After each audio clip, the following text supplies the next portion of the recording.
नमस्कार.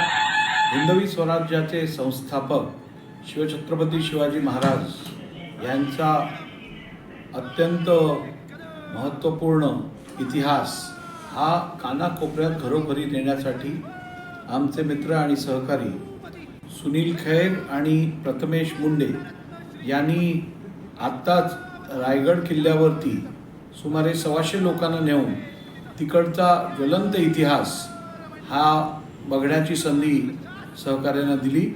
आता युनेस्कोनी रेकॉर्ड केलेल्या लोहगड किल्ल्यावरती परत एकदा इतिहासात ज्यांना रुची आहे अशा सर्व बांधवांना घेऊन ते जात आहेत. मी त्यांना या शुभ कार्याच्या चांगल्या कार्याच्या मनापासून शुभेच्छा देतो. धन्यवाद. नमो पार्वती पते हर हर